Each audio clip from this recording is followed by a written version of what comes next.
Mungu awabariki sana. Tutakuwa na somo fupi leo. Tutajifunza gharama za utimilivu wa ndoto.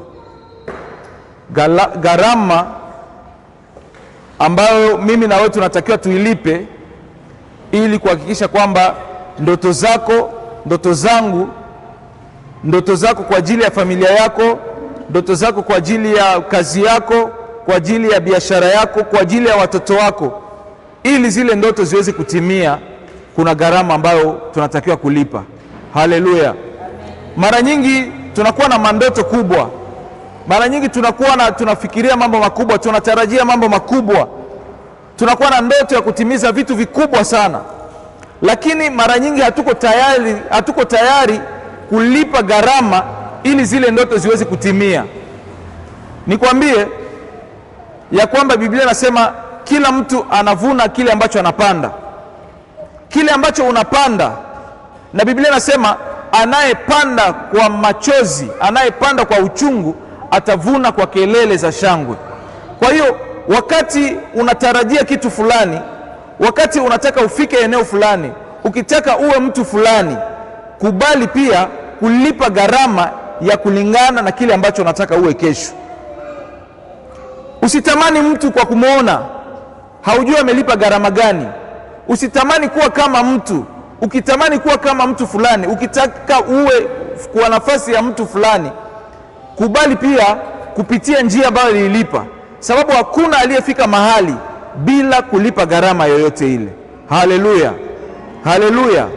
Tutaongelea tu kwa kifupi gharama 3 za msingi ambazo lazima ukubali kuzilipa kama unataka uone mambo makubwa kwenye maisha yako, kama unataka uone ndoto zako zitimie, kama unataka uone kabisa kile ambacho unakuwaga unalala unafikiria. Kwa mfano, unajua kwa mifano tunaishi mambo mazuri sana, lakini hiyo mifano yote ili iweze kutimia siku moja katika maisha ya mtu, lazima ulipe gharama. Tutasoma hapa mstari ambao kila mtu anaijua, Yohana sura ya 3 mstari wa 16. Yohana sura ya 3 mstari wa 16. Biblia inasema hivi: kwa maana jinsi hii Mungu aliupenda ulimwengu hata akamtoa mwanawe pekee, ili kila mtu amwaminie asipotee, bali awe na uzima wa milele. Amen, amen. Gharama ya kwanza ili uweze kutimiza ndoto zako, ili uweze kutimiza maono yako, uweze kutimiza kitu cha Mungu ndani yako, lazima uwe mtoaji. Gharama ya kutoa. Haleluya. Ibrahimu, wakati Mungu anampromise kwamba atamfanya kuwa taifa, kwamba atamfanya kuwa mwingi kama mwingi wa mchanga wa bahari, anamwambia atamfanya kama nyota wa mbinguni. Mungu alitafuta kwanza gharama ambayo Ibrahimu alilipa, na sadaka na gharama ambayo Ibrahimu alilipa ilikuwa kutoa. Imagine tu umekuwa mzee wa miaka 100. Katikati yetu hapa hakuna mwenye miaka 100, na kwenye familia yako kama kuna mtu wa miaka 100, yani anakuwaga legend kabisa. Unakuwa unasema mtu fulani, yani ni mtu ambaye mnamthamini sana sababu ameishi miaka. Sasa kwa umri ya Ibrahimu, miaka 100, ndo anakuja kupata mtoto. Mtoto amekuwa kijana, ndo anaanza kujielewa, anaweza kumtuma twende shambani, twende kutoa sadaka. Sasa ule mtoto Mungu anakuambia nitolee yeye. Ina maana Mungu alitafuta kitu cha thamani kabisa kwa Ibrahimu. Sababu gani? Alitaka Ibrahimu ampe cha thamani ili Mungu yeye sasa ampe vingi vya thamani. Haleluya. Mungu kule mbinguni, ukisoma kwenye kitabu cha Isaya sura yake ya 6 hivi, mstari wa 1 unashuka mstari wa 8 pale wa 9. Biblia inasema Mungu anaanza kuuliza, asema tumtume nani kule duniani ili aende akomboe wanadamu hao ambao wamechafuka na dhambi, wanadamu ambao wameteseka na maovu? Ni mtume nani? Wa malaika, kila malaika alikwepa. Kama ni wazee 24 walikwepa, wenye uhai wanne walikwepa, kila mtu, yani kila kiumbe huko mbinguni walikwepa. Yesu mwenyewe, Mungu mwenyewe akasema nitume mimi, ngoja niende. Alilipa gharama. Anasema jinsi Mungu alivyoupenda ulimwengu, alifanya nini? Alitoa gharama ili mimi na wewe tukombolewe. Ilibidi Yesu mwana wa Mungu aache ufalme, aache mbingu, aache heshima zote alizokuwa nazo, alipe ile gharama ya kuja kudharauliwa ili atukomboe mimi na wewe. Na Biblia inasema hivi, sababu hiyo baada ya Yesu kufa na kufufuka, Biblia inasema alipewa jina iliyo juu ya majina yote. Mbele ya jina la Yesu kila goti litapigwa na kila ulimi, ilikuwa umeokoka, ilikuwa haujaokoka, lakini ulimi wako lazima ukiri ya kwamba Yesu ni Bwana. Lakini alilipia gharama ya sadaka ya kujitoa yeye mwenyewe. Haleluya, haleluya. Ukimpenda mtu, ukisema nakupenda, unaambia mtu nakupenda. Wewe mwanaume unaenda kumtongoza mwanamke, unaambia nakupenda, nataka wewe mke wangu, nataka nikoe siku moja. Ukisema tu ile neno kwamba unapenda, kama haujui kutumia gharama, kama haujui kutoa, hakuna upendo. Sema amen. Hakuna upendo bila kutoa. Hawezi penda mtu alafu aumpatiage pesa. Hawezi penda mwanamke aumpage pesa. Haleluya. Sasa wanaume wa hizi siku wanapendaga akipenda mwanamke yeye ndio akwenda kupatia pesa. Hadi kwake vile. Biblia inasema mwanaume penda mke, mwanamke kazi yake ni kutii. Wewe wakupenda ndio lazima utoe. Ndio maana sisi wa Afrika tunaoaga, lazima upeleke mali kwa mwanamke. Kama atakuomba ngombe 100, wewe lipa. Kule kwa Basudani wanaombaga ngombe 100. Ukipenda lazima uzitoe. Haleluya. Ndio gharama ya kupata mwanamke ambaye unamtaka. Gharama ya kupata kitu ambacho unakitaka, lazima uwe unyoshe mkono. Haleluya. Kila mtu hapa, ili ufike hapa kuna gharama ulitumia. Umevaa nguo, ulipenda hiyo nguo, hii nguo ni nzuri, naipenda na mimi nataka niivae. Itajitoa pale dukani, inajileta kwako, inaingia kwenye nani yako, kwenye kabati yako ya nguo. Lazima utumie gharama ya kwenda kununua ile nguo sababu unaipenda. Haleluya. Hivyo mbele za Mungu, ukitaka uone mambo makubwa kwenye maisha yako, ukitaka uwe mtu mkubwa, kubali kutoa gharama. Jua kufanya gharama kwa Mungu. Mungu aone kabisa kama huyu mtu ananitoleaga. Na kitu cha kwanza ambacho unapaswa kumtolea Mungu, wewe ambaye unataka uitimize ndoto zako, ni kutoa kwanza roho yako. Kutoa roho yako kama dhabihu. Ukishajitoa wewe mwenyewe Mungu, na kutolea maisha yangu, na kutolea moyo wangu, mimi ni wako. Sasa utamnyima Mungu nini? Utamtolea Mungu nguvu zako, kipaji chako utamtolea, muda wako utatoa, pesa zako utatoa, akili yako utatoa, kila kitu chako utatoa, sababu umeshamtolea Mungu roho yako. Sababu Biblia inasema pale ambapo pana hazina yako ndipo pana roho yako. Ukishatoa ile roho ndio utatoa kila kitu kwa Mungu. Mara nyingi mimi nakuwa na mashaka na watu ambao sio watoaji. Mimi najiulizaga hao wameokoka au hawajaokoka.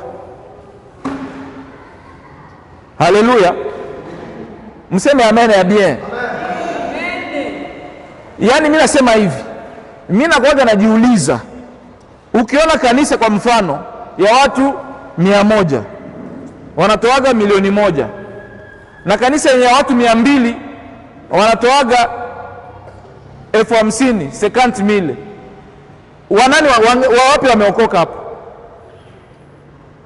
Sababu kiwango chetu ya kumpenda Mungu inaonekana pia katika kumtolea. Kumpenda Mungu inaonesha kwamba umeokoka. Nampenda Mungu, nimeshakupa maisha yangu, hakuna kitu naweza kunyima tena. Hata pesa, nikiwa na 100 nitakutolea, nikiwa na 1 nitakutolea, nikiwa sina nitaimba, nitapiga makofi. Ni moja ya sadaka. Haleluya. Kwa hiyo mimi nataka kila mtu ukuwa na cheki maisha yako. Kutoa sio kuwa navyo. Kutoa sio kwamba uko na nyingi sana ndio utoe. No. Kutoa ni moyo. Kwa kidogo, Biblia inasema ukiwa mwaminifu kwa mambo madogo, Mungu atakuinua kwa mambo makubwa. Haleluya. Haleluya. Unataka ukue na pesa. Ngoja niwaambie. Biblia inasema ukiweka sana unapoteza. Baraka za Mungu ziko katika kutoa. Haleluya. Hakuna mtu mwenye hana kitu. Hakuna mtu ambaye kusema mimi niko, yani mimi sina. Hakuna. Na kuwa nacho sio kwamba lazima ukuwe na pesa. Una kitu ambacho Mungu anakihitaji, lakini haujakitoa kwa Mungu, ndio maana inawezekana unabaki hivi. Bwana sifiwe sana. Haleluya. Haleluya. Gharama. Kama Mungu alitoa, mimi na wewe kwa nini tusitoe? Uwe mwaminifu kwa mambo madogo, Mungu atakuinua kwa mambo makubwa. Kama umeokoka, kama unampenda Mungu, kuwa mwaminifu kutoa 1/10. Kuwa mwaminifu kumshukuru Mungu. Mungu umenipa, umenishindia wiki nzima, nimeenda, nimerudi, nimefanya kope, imekamata. Mungu, na mimi nakuja kwako na hii kidogo, nakuja kukutolea shukrani tu kwamba Mungu, mimi natambua kwamba hii sikupata kwa nguvu zangu, sikupata sababu mimi ndio ni mzuri, sikupata sababu nastahili, lakini naelewa kwamba ni Mungu wewe kwa neema yako umenijalia tu neema, na mimi nakuja mbele zako kwa uaminifu na kurudishia shukrani hii. Mungu anaipokea, na wakati Mungu anaipokea anaachilia vingi katika maisha yako. Haleluya. Haleluya. Wakati tunaongelea kubarikiwa, mara nyingi ukisema Mungu akubariki, huyu mtu Mungu ameshambariki, sisi tunaongelea pesa. Haleluya. Na kanuni ya pesa ni kutoa. Hiyo ni gharama ya kwanza ambayo lazima tujifunze kuilipa kila siku, ili Mungu atuwezeshe kuweza kutimiza ndoto zetu. Kitabu cha Mhubiri sura ya 3 mstari wa 1 mpaka wa 11. Gharama ya pili ambayo lazima ukubali kuilipa ili uweze kutimiza ndoto zako ni gharama ya muda. Haleluya. Muda. Biblia inasema kila jambo lina wakati wake. Kuna wakati wa kupanda na wakati wa kuvuna. Sasa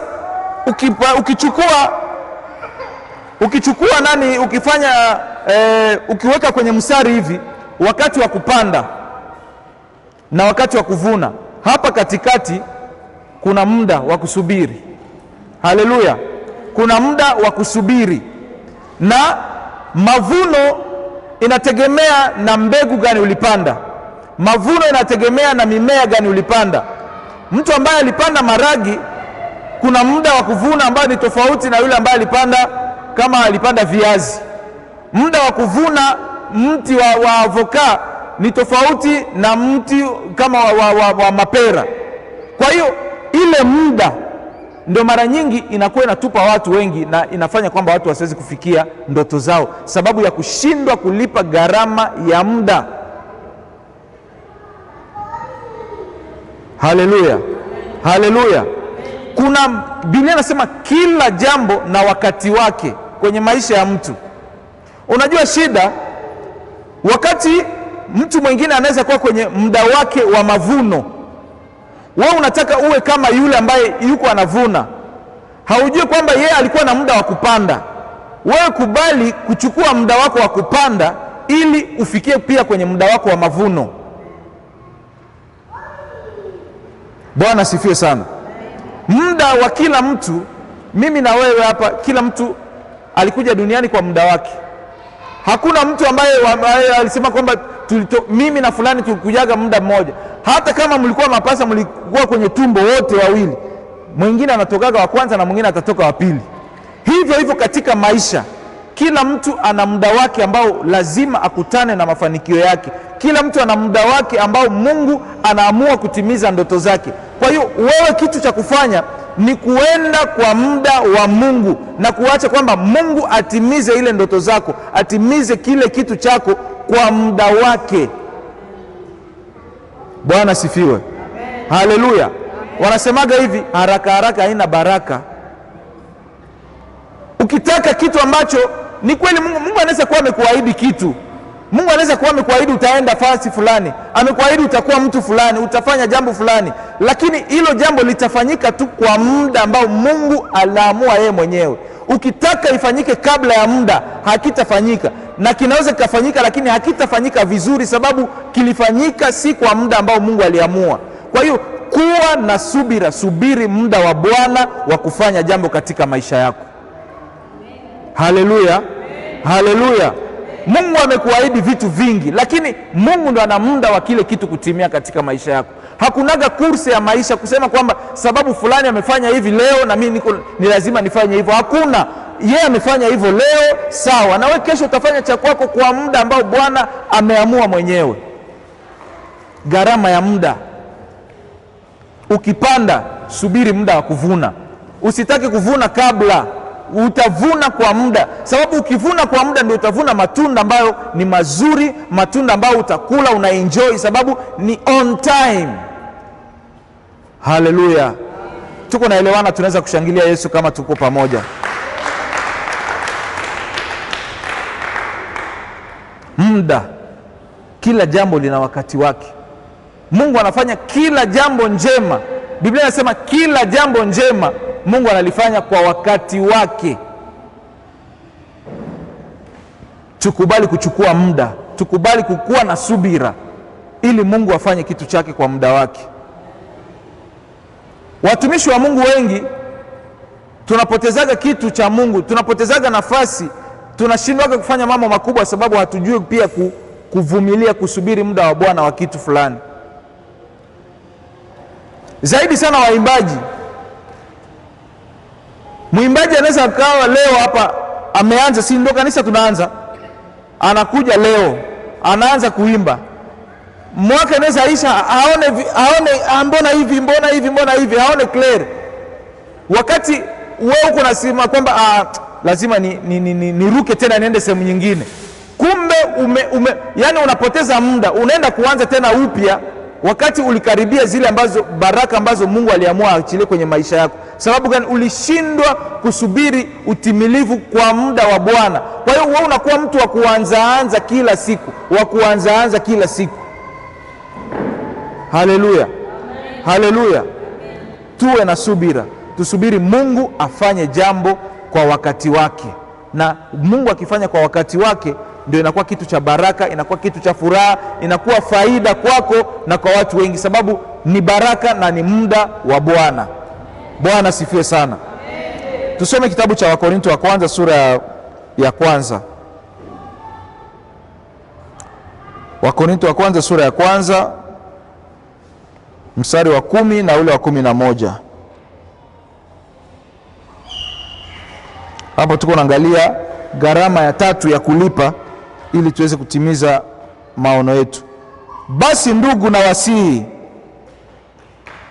kwa jina la Bwana wetu Yesu Kristo kwamba nyote mnene mamoja, wala pasiwe kwenu faraka, bali mtihimu katika nia moja na shauri moja. 11. Kwa maana ndugu zangu, nimearifiwa habari zenu na wale walio wa nyumbani mwa Kloe, ya kwamba ipo fitina kwenu. Amen, haleluya.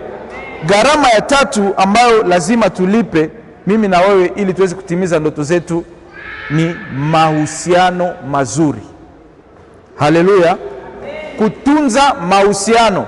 Paulo iko nawaambia watu wa Korinto, anasema mnie pamoja, anasema muwe na nia moja, muishi vizuri, muache mafitina, muache kugombana, muache vitu vya kuvutana ovyo, muwe na nia moja, mjifunze kuvumiliana, mtengeneze mahusiano mazuri, mtaona namna ambavyo Mungu atafanya mambo makubwa kwenye maisha yenu.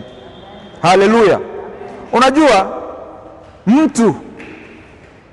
mtu ambaye Mungu amemleta kwako, mtu yoyote ambao unajuana naye kwenye maisha yako, ujue ya kwamba yule mtu ni mlango wa baraka zako. Wakati wote Mungu anakukutanisha na mtu kwenye maisha yako, uwe namshukuru Mungu. Wakati uko nashukuru Mungu, asante kwa kunitunza mchana leo, asante kwa kunitendea hiki na hiki, shukuru Mungu kwa kunikutanisha na mtu yoyote ule, awe wa kabila yako, awe ndugu yako, awe hata adui yako. Wewe shukuru Mungu kukukutanisha na yule mtu. Sababu njia ya kwanza ambayo Mungu anatumia kumfanikisha mtu, njia ya kwanza ambayo Mungu anatumia kumbariki mtu, Mungu anatumiaga mtu. Ndio mlango wa kwanza wa baraka zako. Kwa hiyo bono yetu ni kutunza mahusiano mazuri na watu.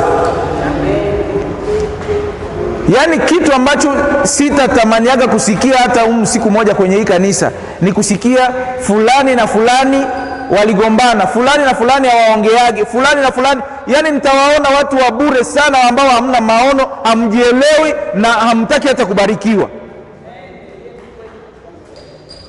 Haleluya, haleluya. Sababu wakati huko na konflikt, wakati huko na shida, huko na mafarakano na ndugu yako, yani wewe yani ni mtu wa huzuni sana. Bwana sifiwe. Watafute wakuwe maadui zako, lakini wewe usikuwa adui wa mtu mmoja hata siku moja. Haleluya. Yani yeye aseme kwamba hakupendi, lakini wewe sema kwamba nakupenda. Yeye asikusalimu, lakini wewe msalimu. Mlazimishe jambo ndugu, jambo mama, jambo baba, ajibu asijibu, wewe msalimu tu. Haleluya, haleluya. Mahusiano mazuri na watu. Bwana sifiwe. Ndio maana usikwage na tabia ya kumdharau mtu yeyote ambaye unakutana naye. Haijalishi unamkuta yuko kwenye hali gani, usimdharau, sababu haujui kesho yake, haujui ni yani Mungu amekukutanisha naye kwa nini. Kwa hiyo awe mdogo, awe mkubwa, awe maskini, awe tajiri, awe mlemavu, usimdharau, mheshimu, sababu Mungu anamthamini kuliko wewe unavyofikiria, na Mungu anaweza kumtumia ili wewe akubariki. Haleluya, haleluya. Mtu mmoja hivi, ilikuwa kama mwaka jana hivi, nikakutana na mtu iko anaongea, anasema fulani hii sio level yake. Nikamwangalia, hii sio level yake. Ndio nini? Kwa mfano, unavyomuona mtu leo haiko ndio vile atakuwa kesho. Unaweza kuanza pana malevel za maisha ya watu. Unaweza ukajiona huko klasi fulani, unaweza ukaona huyu ni wa chini sana, ukawafikiria kwamba atabagiaga chini hapo hapo, lakini kumbe huyo ndo atakufunguliaga mlango ya ofisi siku moja na ukaingia. Kuna profesa moja wa university akaambia mwanafunzi mmoja, asema mimi kama niko profesa, wewe hautapataga diploma. Kama nimesoma mimi, wewe hautasomaga wewe. Yaani utabakiaga tu hivyo hivyo. Utasoma lakini hautapataka ile diploma yako. Labda uhame nchi, labda uende fasi nyingine. Huyo akasema basi sawa, profesa ameshasema. Huko nasoma kwa university kwa mfano de Kinshasa au kama de Kampala au Makerere. Sasa ule rekteri mkubwa anakuambia wewe, kama mimi ndio rekteri, wewe utakuwa nani sasa? Haleluya. Mungu akamjalia ule dada, akaenda naye kwa njia zake. Mungu akampatia njia zingine, akaenda kawa dokta mkubwa sana. Sasa huyu ambaye alimfungia mlango kwamba mimi kama ndio mimi hapa hautafika, yeye sasa naye anatakiwa naye aongeze. Unajua masomo yalikuwa na mwisho, kuna level kila siku lazima unatamani ufike.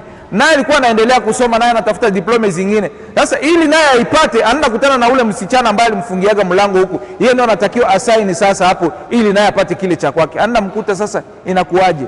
Anamuuliza mzee, ulisemaga hivi, inakuaje sasa hivi? Mbona mimi ndo mwenye sinyatire ya kile ambacho natafuta hapa sasa hivi? Haleluya. Ule mzee sasa alionaga tu ule binti, hakumwambiaga hata vibaya, na alikuwa tu na nia ya kusaini, sababu alikuwa tunamkumbusha kwamba ulifanyaga hivi sio hivi. Ule mzee sasa alionaga tu hivi, akapike krizi, akakufa hapo hapo. Haleluya. Kwa hiyo hepuka sana kukuwa na makonfli na watu. Hepuka sana kukuwa na mashida na watu. Kama uko na shida na ndugu yako, uko na shida na jirani, uko na shida na huyu na ule, tengeneza. We kama mtoto wa Mungu unagombanaga na watu kwa nini? Mnaomba kanisa moja, afi siongeage na ule dada. Kule Tanzania mimi naona mwingine hapendage dada fulani hivi. Asole dada akiimbisha mimi sipendage, mimi naikalaga. Sasa wewe ukikaa ndio Mungu hatasifiwa. Nani anateseka?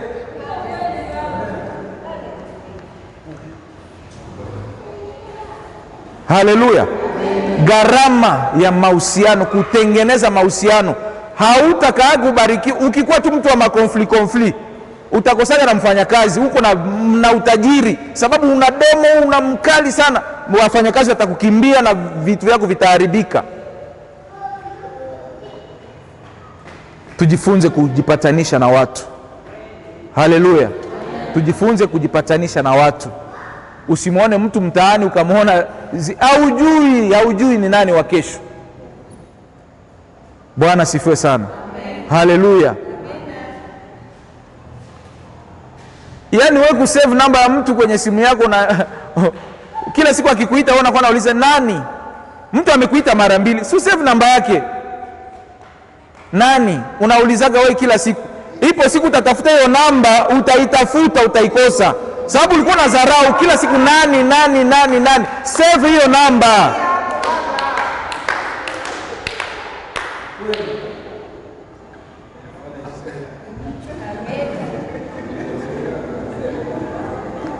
Yaani leo nimepigia mtu mmoja mara 2 simu. Iko naniuliza nini? Mara 3 nini? Unasema nini? Ile nani nini? Okay. Utanipigia kesho. Mimi nampigia tena, anauliza tena. Nikasema mzee ngoja tu. Haleluya. Unajifanya uko busy sana. Wewe wanakutumia kama message walikutumia tarehe 1, unakia soma le 15. Ule mwenye uko ausome na message yake, utatafuta audience ku biro yake, utaikosa.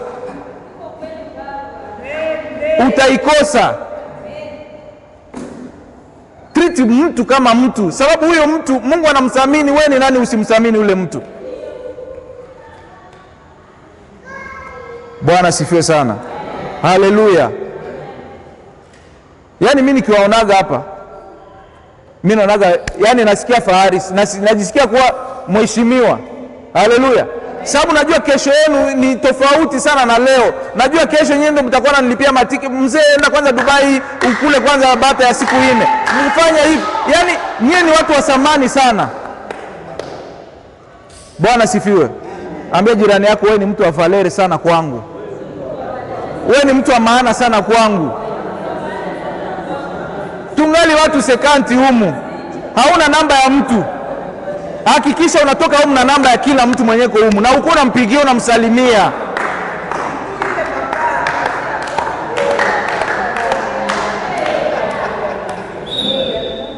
Haleluya. Haleluya. Salamu tu. Hawa natia ile nani kama ile nani efemeri ikuwa nafutika ile siku. Sasa ni mwingine unamtumia sheke, unamtumia kode ya kwenda retire pesa, imefutika mu 24 heures, ataitafuta kesho. Mwachane na hivyo vitu. Haleluya. Kama telefoni inajaa, unazima vile ambavyo havina maana, lakini ile kutiaga message ya mtu ijivute après 24 heures, utakoma, utatafuta hizo message baada ya siku fulani. Haleluya. Haleluya. Niko naongelea kutunza mahusiano. Kila mtu mwenye Mungu ameleta kwenye njia yako, huyo ni mlango wa baraka yako. Haijalishi amekuja namna gani. Nimekwambia hata adui, Mungu akiruhusu kwamba fulani akugombanishe, wewe shukuru Mungu, sababu ni daraja ya kukuvusha, inakuvusha hata kiakili wakati mwingine. Ipo siku utakuja kumshukuru, ulifanyaga vizuri.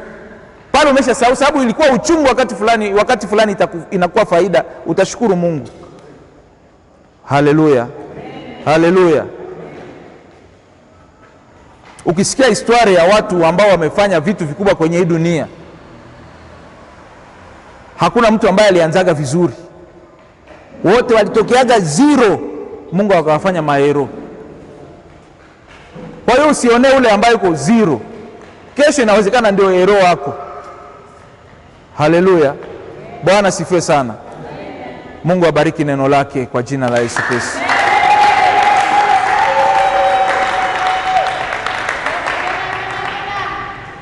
Tumejifunza kwamba gharama ya utimilifu wa ndoto zetu, gharama ya kwanza sadaka.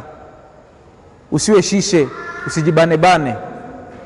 Jifunze kumtolea Mungu kwa uaminifu, kwa kidogo. Kila mtu na level yake, lakini usikwage zero.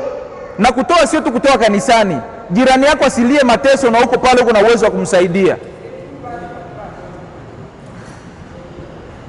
Ndugu yako asikome yeye analala njaa, yani njaa kabisa, njaa. Yani kuna vitu vingine unaweza resiste, lakini kuna kitu kingine hauna gira ya kupingana nacho. Haleluya. Siku moja hivi mtu ananitumia message, simjui, anaandika urgent. Maki aliteka alert. Niko hapa kunyumba na watoto hawaya kula tangu jana. Yani wewe kama usiponitumia pesa ya kula leo, tena watoto wangu watalala njaa, na wakikufa Mungu anaweza alitumia message. Mimi najiuliza huyu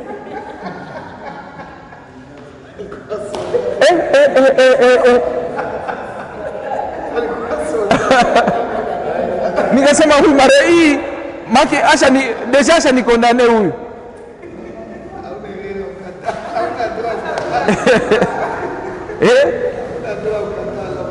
Alafu akatuma sasa mapicha ya watoto sasa.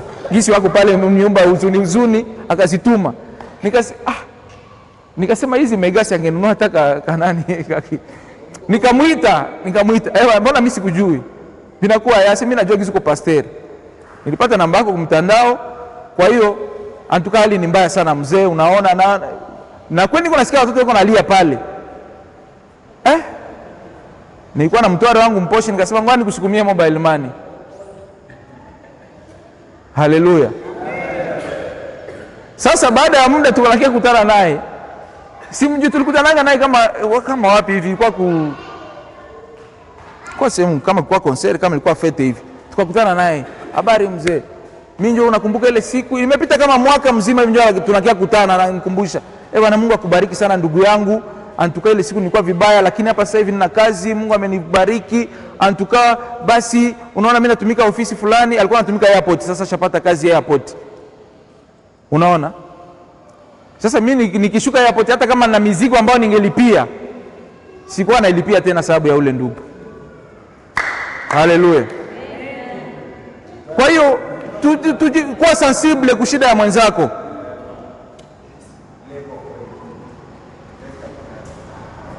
Amen. Na kitu cha pili tumesema muda. Usitaki kupata kabla ya muda, sababu utaumia. Haraka inaga baraka. Subiri kwa muda wa Bwana, atafanya kitu. Mwingine akiwa kwa muda wake wa kuvuna, wewe uko kwa muda wa kupalilia, ya kumwangilia maji. Vumilia mpaka ifike na wewe muda wako wa kuvuna, ndio utakula matunda ya baraka. Haleluya. Na jambo la tatu tumesema mahusiano. Hivyo vitu tatu ukizingatia, piaka inaisha kwenye maisha yako kwa jina la Yesu. Tupigie Yesu makofi.